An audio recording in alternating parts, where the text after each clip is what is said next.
Hello, and thank you for joining us on 24 Plus. I'm ABC24 anchor Pepper Baker. Shelby County's general election is August 6th, so voters will decide on a new sheriff. And it's down to two candidates. And at the table today, we have the Republican nominee running for Shelby County Sheriff, Brad Less. Brad, thank you so much for being here. Thank you for having me. Absolutely. All right, so let's get into it. So why is now the right time to run for sheriff? You know, now's the best time. It's not just the right time, it's the best time. Shelby County has seen the highest crime rates ever. And now we've got a Memphis Safe Task Force. You've gotten presidential acknowledgement that there's a crime problem here. And with the leadership that we have in federal and state and some local departments, we realized that there's a need for a reduction in crime, and it wasn't getting done here at home. So you had to have an outside folks come in and do it. So in order to hand these keys back to somebody like myself that's ready to take control of Shelby County and the law enforcement realm, make our people safe again, our homes safe, our children safe, I'm the guy. With 31 years of law enforcement experience, I'm ready to take over. Okay, yeah, that's a strong start there. So let's unpack some of that. Sure. So I know you've had a very robust and lengthy career in law enforcement, but for people who may not be super familiar with you, I like to start off with just who you are, what's your background, and what led you into a career in law enforcement. Great question. So my career started, I'm a 51-year Memphian. I was born and raised here. I went to Ridgeway High School, did a little time over in UT Chattanooga, and then came back to Memphis and went to the PST program, the Police Service Technician program that the city offers. Put myself into that program, and that was in 1995. 1997, I switched over to the Shelby County Sheriff's Office with no break-in service, and I have worked my way through the ranks to the rank of lieutenant. I have been on 2 different task force jobs in the Sheriff's Office, from the District Attorney General's Office of Public Corruption and Economic Crime, as well as the United States Secret Service Task Force. So with those, as well as being a sergeant on the streets, boots on the ground, a lieutenant on the streets over commanding of patrol and fugitive, and working the various jobs in the sheriff's office, I feel I'm the person ready to take over. I'm a business owner. I've got a small landscape company on the side it's called TN Lawn Rangers, and my background in law enforcement was mostly in the detective division as a financial crimes investigator. Wow. So besides being protection details with the Secret Service, I also worked with the United States Secret Service there. The District Attorney General's Office of Public Corruption and Economic Crime, we dealt with both public corruption and major economic crime cases. So some of those were very big multi-million-dollar cases dealing with big businesses in Shelby County and carrying those cases to the federal government to be prosecuted. Okay, wow, you have quite a dynamic resume there. Yes. So Lieutenant Less. Yes. Okay, very awesome. So let's get into specifics about how your career will specifically serve as sheriff. Like, what are some of these specific tools that you've learned or taken over time that will now serve in that position better than current or former sheriffs? Well, currently, I am the commander of the Detective Division, Personal Crimes, Property Crimes, Jail Investigators, and School Investigators. So that in itself, having command and control over those investigators and the types of cases that we're getting, you're dealing with death in the jail, you're dealing with death in the streets, we have aggravated assault cases that we're working. So we're dealing in the streets, boots on the ground, and understanding the crime problem. So it's real-time, real-life experience. As my career progressed from working in patrol all 3 shifts, from days to midnight shift, to executing high-risk arrest warrants and fugitive, to just being a general investigator and then commanding those investigative units, I feel my experience on the knowledge of the streets is what's important. It's what's going on right now. And if you're disconnected at a higher level of what's going on right now, that's not doing the county any justice. You have to have knowledge of what's going on the streets to be able to battle that problem.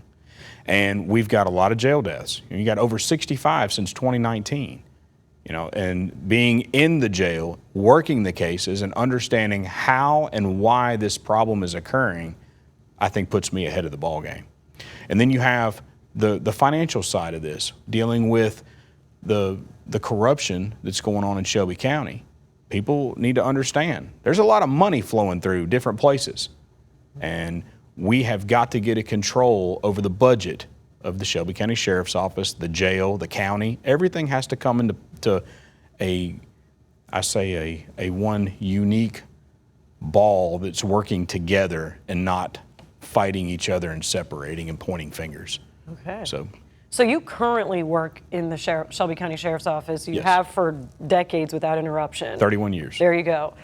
So I always ask this question to people who have been in the department that seems to have some issues. How would you kind of address being either part of the problem or fixing the problem? So if you've been there for so long, how do you kind of, what's your stance about people who may argue that you're very much part of the problem? Well, here's the thing. In the position that I'm in middle management, I make suggestions. If those suggestions aren't heard and aren't utilized, then, that's on the command side of the top. Mm-hmm. They're making their own decisions. They're doing their own thing. So as a sheriff coming in, I will make those decisions, and I will have command and control. And that puts me at a different ball game. So, middle management, you don't have the ability to make those big decisions. But what I've learned over the time, 31 years, when I started, we didn't have this problem. Wow. The jail was working. Wow. Okay? It's been neglected. It's been neglected at the commission level. It's been neglected at the sheriff's command staff level. And look, it's time for new leadership. It's time to take over. It's time to hold people accountable to the jobs that they're not doing, put new people in place, and let's move forward. We got to get past this. And the only way to get past this is with new leadership. Okay. We will get into the jail 201 Poplar situation, but I just want to ask, how would you, before we get into that, how would you describe crime, the state of crime in Shelby County right now? Well, we're still seeing spikes in crime. I mean, with the task force coming in and reducing your gang members that were out there committing a lot of the big crime, and then the violence that's going on, we're still having violence. We're still needing to push that education realm about what the accountability to committing a crime is. So there's different things that I would do to drive that message home, that we have to stop the shootings. We have to stop with the domestic violence. You've got to get these messages across to the community, and being a sheriff is being a leader. It's being a leader in the community. It's being seen. It's being heard and understanding what the problems are and addressing those problems. And right now, we have failed to do that. If you have a Memphis Safe Task Force, that's not a good thing. It's a good thing that they're here, but it's a bad thing for the reason of why they're here. So we can do better. Okay. Well, and you hit the nail on the head with the Memphis Safe Task Force, because that's on my list as well. But let's start with the Shelby County Jail. So 201 Poplar, we've seen a lot of back and forth as to whether there's a need for a new jail, where to put it, or does the current facilities just need to be updated? So where do you stand on what needs to happen with 201 Poplar? So my stance is, I've heard from a lot of people, they don't want it in their cities, they don't want it in their community, their neighborhoods.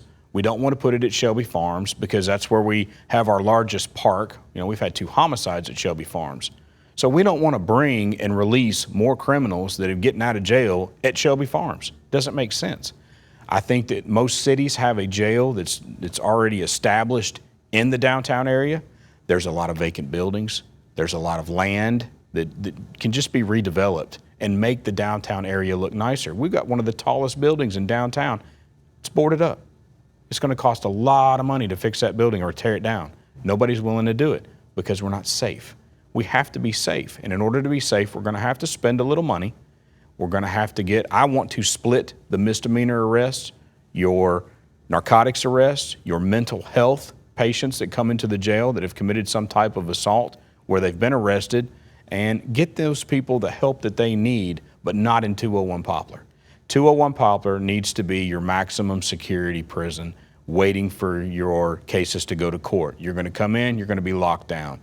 We can fix some of those issues.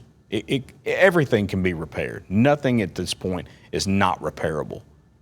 And until somebody can tell me that this cannot be fixed, the car's still running because the engine's still running there right now. All right? Wow. So we just need to identify what the specific problems are, carry that to the county commission, and I want to pull that budget back over to the sheriff. You need to if you're going to give me a jail to run and you're not going to fix it or not going to repair it, then give me the funds to do it and let me do it. Let me develop a team to go in there, fix the problem, and be accountable to the funds, a good steward of the tax dollars to fix those issues. Then I think under $1 billion, maybe like $100 million. I'm not sure. We'll have to do a study to see how much it's going to take to build downtown off the 201 Poplar side, whether it's Washington or Poplar. It's actually 225 Poplar, and get that Sallyport where it's opened back up. Our police officers can't do their jobs. They're locked downtown 5 hours plus, 8 hours a day just to do one arrest. That's ridiculous. It needs to change. So are you more on the side, you're not quite convinced that a brand spanking new jail needs to happen? You're more, if what I'm hearing correctly, you're more in the business of possibly seeing what already exists or vacant buildings that already exist that you can kind of just repair. Well, I want you to get the terminology correct. Please. I'm going to correct you. Yes. What you're hearing from the various sources is not a jail. It's a criminal justice center, a new CJC. So they want to move the courts. They want to move your clerks. They want to move the jail and all the whole kit and caboodle, move it someplace else. And that's not feasible. I mean, it's just not, because it's not, you don't have the money. Where are you going to get the money from? So we've got to do something right now. We cannot wait 10 years for a new criminal justice center to be built when we have an ongoing problem right now. Something has to take place right now. We can't just say, well, we're at 2,900 inmates and we're bleeding it out and we're doing nothing to stop the bleeding. You're just letting it continue to bleed.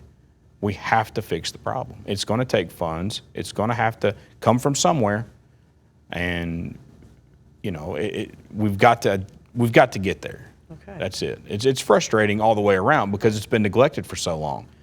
But now we're looking at, driving a Cadillac Escalade on a Chevrolet Malibu budget. So we got to do better.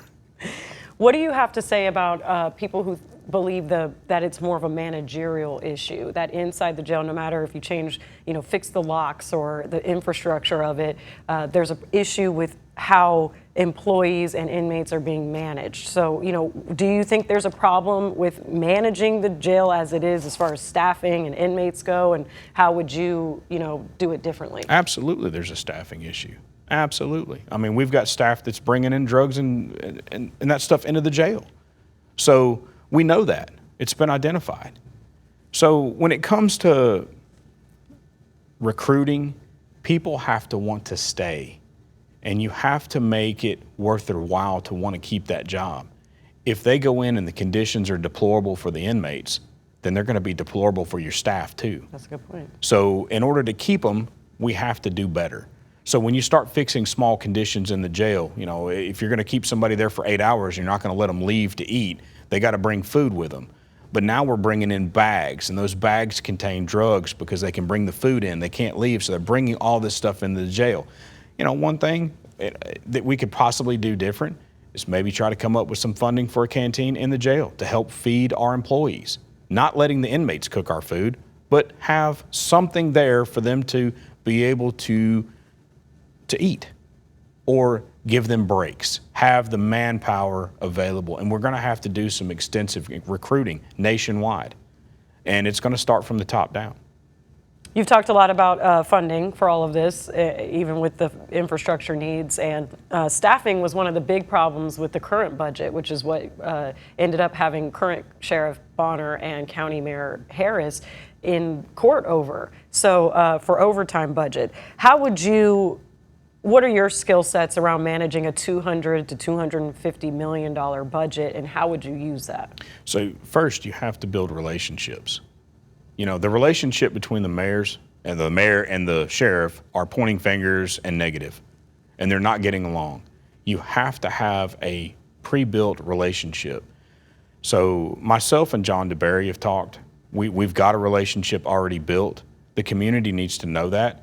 that when you vote, you're getting a team that's already there. You're getting a team of commissioners, a team of a mayor, a sheriff, and those people are bringing people with them that are going to manage that budget as good stewards of tax dollars, okay? But you have to have somebody at the top that's willing to stand up on top of a mountain and tell everybody that somebody's not doing their job. Tell everybody, hey, we need you to understand your vote matters. And when you vote the wrong person in the job because they're not qualified, then this has a direct related cause to continuing a problem. So you have to be careful who you vote in. You can't vote in a problem that's going to continuously be a problem. It's the old saying about insanity. You keep doing something over and over again, it's insane, right? But we're actually trying to get a different outcome from doing that. It's not going to work. You have to have new blood come in. And so with me being new, I'm not a career politician. All right, I'm a career cop. I know what the streets look like. I've been there. I worked them just yesterday. So I'm out with the people and I hear their concerns and I know what we need to do to fix it. And it's going to be new leadership, new relationships, and understanding budgeting. And it's silly that we have the county commission saying, well, you're renting the building, you're just occupying it. We don't want to fix it. Well, that's a poor landlord position, right? Okay, well, at this point, we're not dealing with landlord. We're dealing with people who are incarcerated, and these are lives. How much money do you put on a life? So it's time to start giving us the money that we need, and that's the way I'm going to put it out there. Have you had a chance to kind of look at how the budget has been spent and where money can come from, or where it's being wasted, that you might have an idea of better usage? Yes, I have looked at the budget, and of course 80% of that budget is employee related, salary. So we need to look at how we're spending the money there. We need to get our complement of officers up, complete that complement, and see where, with a new facility, I'm talking about a new misdemeanor facility, then you're taking a big chunk of people away from 201 Poplar. When you're dealing with misdemeanor arrest, non-violent offenders, could be a felony white collar crime. You put them in a newer facility and you have rehabilitation going on there as well for your mental health. You're getting those injured mental health consumers out of that jail, then that opens up space for your violent felons. And then we have to work with the judges to get that process moving and get those people adjudicated and out of the jail. And I think, again, it's building relationships with your federal, state, local law enforcement around the entire county and everywhere, borders. Right. Because we're bordering Mississippi and Arkansas, and we're getting some of their criminals too. That's a good point. So we need to get these folks shipped off. Yeah, you talk about relationships. So I know you already mentioned John DeBerry, who is the Republican candidate for county mayor. And, he's up against Mikkel Lowry, who's the Democrat. So, yeah, ideally, especially somebody, I can only imagine, having DeBerry, Republican, that would be great. But what is your experience as far as working across the aisle? Let's say it is, a Democrat county mayor or Democrat commissioners or whoever. Do you have good experience of working on both sides? And is crime a partisan issue? Crime has no borders. So it's not a border to Democrat, it's not a border to Republican. Right. It's not a border to Arkansas or Mississippi or Germantown or Collierville. It's about relationships and building them. And I am a relationship builder. I've got a lot of people that I talk to on a daily basis. My social media is not filled with a bunch of negativity about not having relationships being built. Just being here in Memphis my entire life, being a military member, building relationships with other agencies and being a task force officer with the United States Secret Service and understanding how the federal government works, understanding how the district attorney generals work. When I worked there, working with them hand in hand, you had to build a relationship. So I've been doing that from day one. From day one, building relationships, and that's the key to making this whole thing work. Do you have an idea of how the breakdown in relationships currently how it got so contentious between the current sheriff and the county mayor. What went wrong there so much so that it's hard to get, business done, and how will you repair it? It will be a new mayor. So. Individual personalities, I think, have a thing to do with that. It's, again, I am who I am. I can't answer for how they feel about an individual. That's fair. But what I can say is that what Brad Less is going to do on day one, and what I'm doing right now, is getting to as many events as I can, building relationships. I was at Mississippi Boulevard for their Souls to the Polls event. I don't have to agree with everything that they say, but they need to be out there and see me. They need to see me, and the people needs to see me out there in the public. And ask questions. Come up. Ask me a question. Ask me what I can do to help you. Again, it's about relationship building, not pointing fingers, not having personality issues. This is government. And you can't have greed. You can't have any of that in there. You have to do what's right for the people and be accountable, transparent, and having a working knowledge of, hey, identify the problem and fix it. Mm-hmm. Okay. That's a good answer. Straightforward. All right, let's talk about the Memphis Safe Task Force. Sure. You already kind of touched on it a bit. So am I correct here that you've had experience with the Department of Homeland Security as well? Yes. Okay, so you've talked about a very robust experience within the military. What are your thoughts on the Memphis Safe Task Force coming to town, working with the local agent or local law enforcement? How is that partnership going? Just, are you pro Memphis Safe Task Force? Just what is your stance? Absolutely, I'm pro Memphis Safe Task Force. I mean, we're doing great things out there. There has been, I have noticed a drop off a little bit where they weren't as, I guess right now you're not seeing a lot of them on the streets pulling people over and doing what we were doing on day 1 through 100. Right. But I think we've always task forced with agencies. I was on a task force in 2018. Mm-hmm. It was with the Secret Service. I'm a task force officer with the Shelby County Sheriff's Office, working for the Secret Service out of their building. So I'm still employed with the Sheriff's Office, mm-hmm. but my goal is to take federal cases to the U.S. Attorney's Office and to prosecute them there.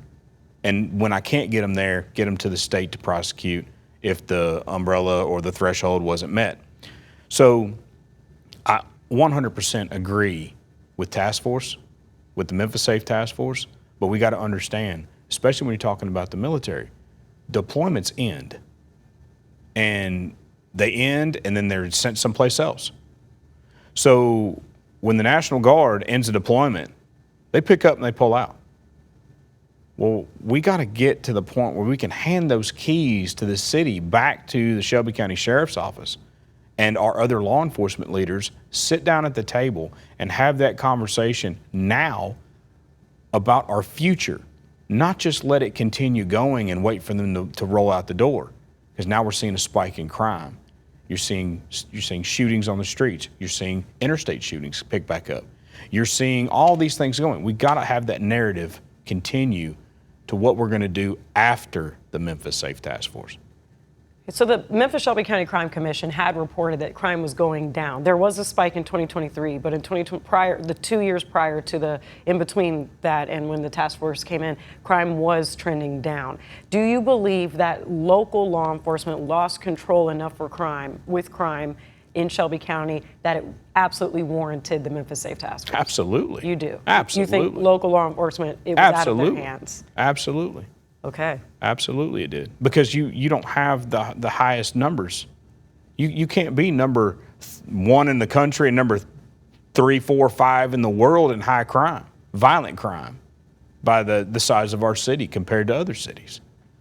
Go ahead, sorry. It takes our businesses, you seeing businesses leave. That's true.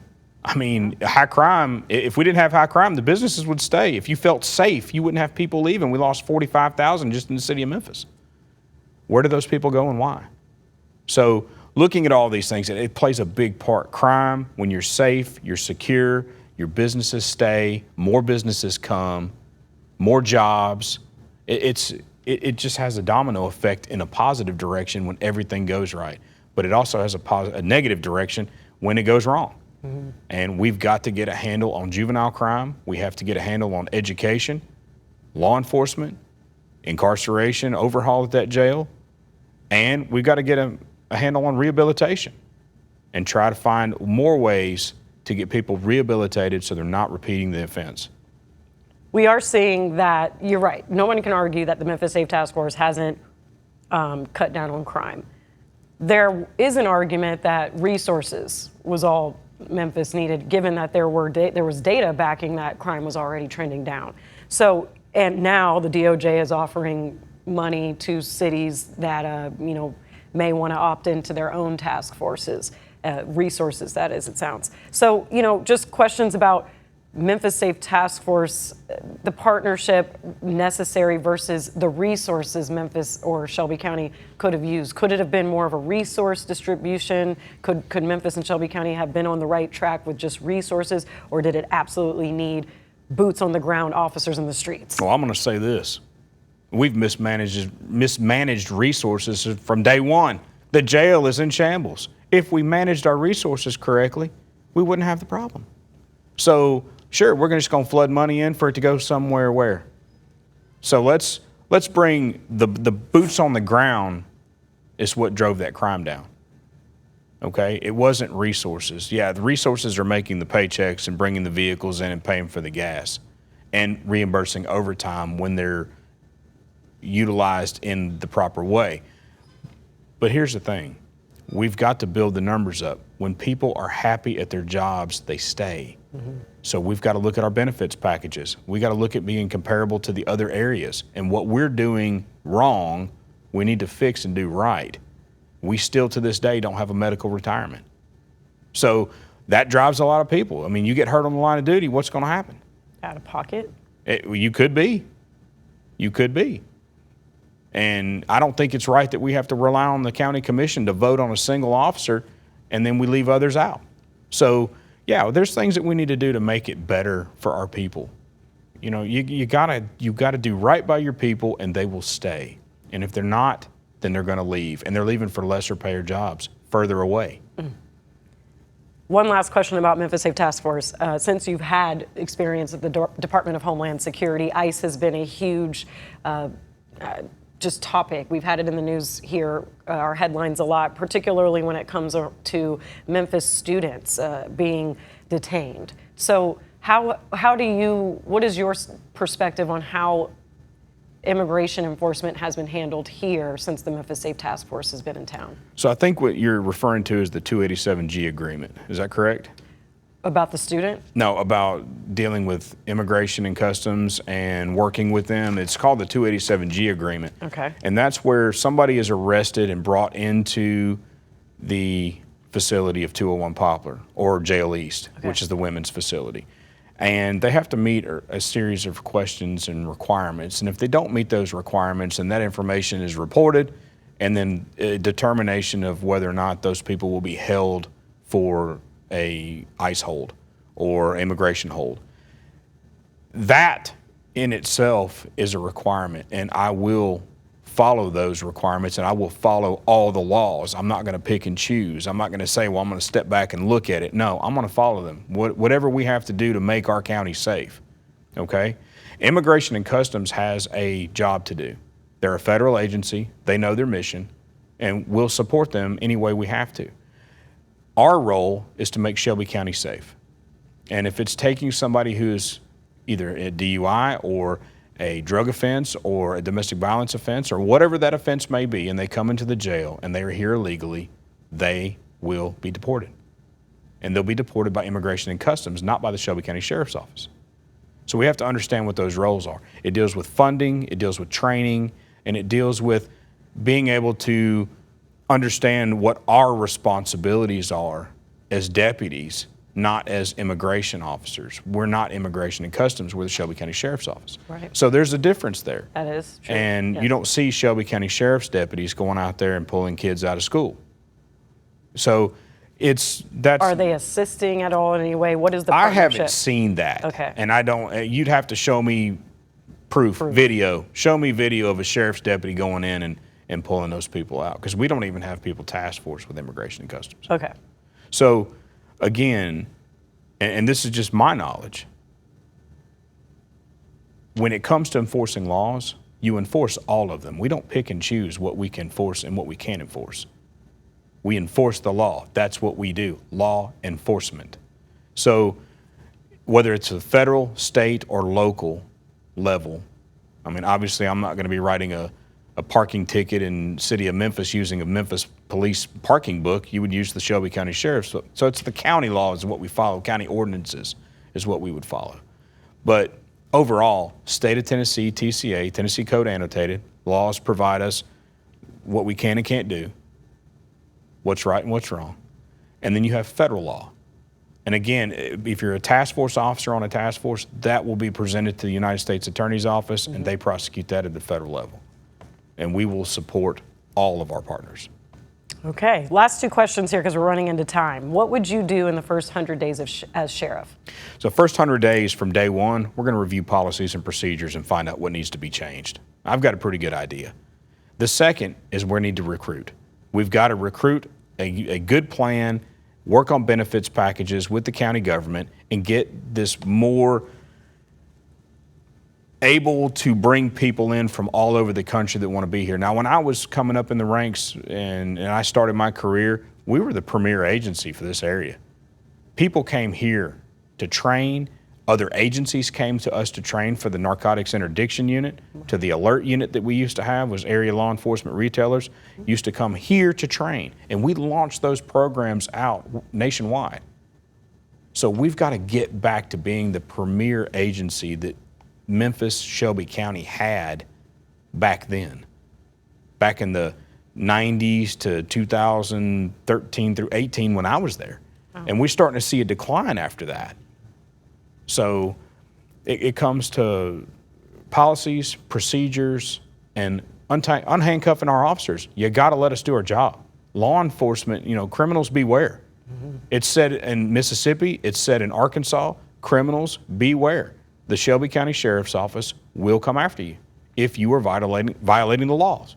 And that's the way it needs to be because it makes our community safe. It makes our kids safe. It makes our parents safe. It makes you be able to go out and sit on your front porch and drink coffee and not hear gunshots. It makes you be able to go to the park and not worry about being robbed. So law enforcement works, incarceration works. We have to just partner and get it done.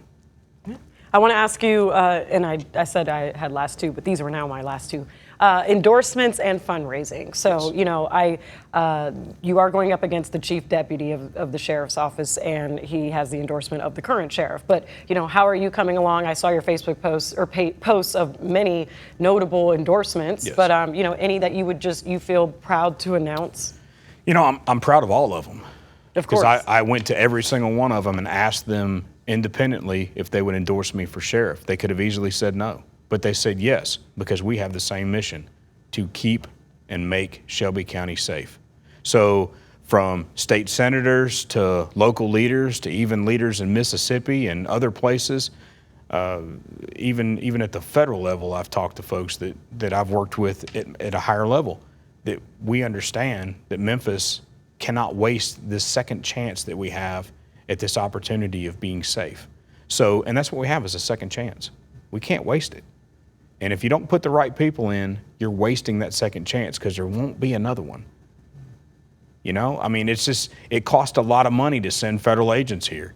And if we don't take the opportunity to capitalize on something that's given to us, would they give us a third chance?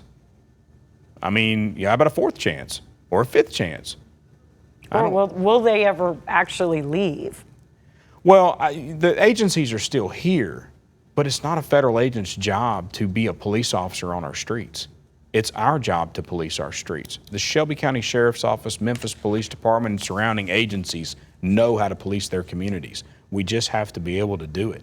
And you have to have the manpower, you have to have the collaboration, the partnerships, and you got to be able to get that job done. So, no, the agents aren't leaving. The agencies aren't leaving. They just may not send agents in from other areas. And, I was speaking with Mike Donovan, who's the AUSA. Mm-hmm. As long as the president has the task force here, we'll have it. But what if we change presidents and they turn around and kill the task force? we got to look forward. You have to look past what's going on right now and have a plan in place. So I'm a forward thinker. I'm not just going to handle what's going on right now and not think about what we're going to do tomorrow. We have to know what we're going to do tomorrow, the next year, and the 3 years after that, the 8 years after that, and maybe even 20 years after that, as long as I'm here. Yeah. And it seems like with a lot of new positions, new county mayor, new sheriff, new clerk, new commissioners, this is the time that's really going to kind of change, turn a corner for Shelby County. If it's going to happen, it's going to be now. My last question here is just anything you want your voters or constituents to know about what they need to know about you or what they need to know to do between now and August 6th when they go to the polls. Yeah, so I'm not a career politician. I'm a 31-year law enforcement officer. And I want you to know that we have voting coming up. It is August 6th is the election. Then we have early voting, which is July 17th to August 1st. And I need you to get out and vote. I need your support. I need your financial support. I need everybody to get out there and pitch Brad Less as the World Series. We have got to change the way we're doing this work in law enforcement. It's not working. What's not working is not going to continue to work. So again, leadership comes in all different styles. I have my own. And I want to be able to take a step and have a swing at the bat, but I need your help getting there. And so my website, electbradless.com, Facebook, Brad Less for Sheriff, just search Brad Less. Less is more. Put it out there. Less is more for Shelby County. So looking at all these different social media platforms from X to you name it, I've got it. And I post regularly. I'm out there putting the places that I've been, the people that I've seen, and the hands that I've shaken. So everybody can see that I am building relationships and looking to send Shelby County in a positive direction. And that's what we need. More positive, less negative and finger pointing, and less what hasn't worked in the past. Don't put it back there. Let's put the new in place and let's build off of that. And let's make Memphis the premier, Shelby County the premier county and city that it should be, noted worldwide, and not some, well, we're going to be high crime. That's not good. We don't need to be number one in that. We need to be number one in business, number one in safety, number one in security, number one in love, everything. That's what we need. Okay. Well, thank you, Lieutenant Less, for your time. I know it's going to be a really busy 2 months or less than 2 months now until the general election for Shelby County, August 6th. So be sure to follow all things ABC24 for your political coverage. Thank you again for coming in today. Thank you for having me. Of course, and thank you for watching. Thank you.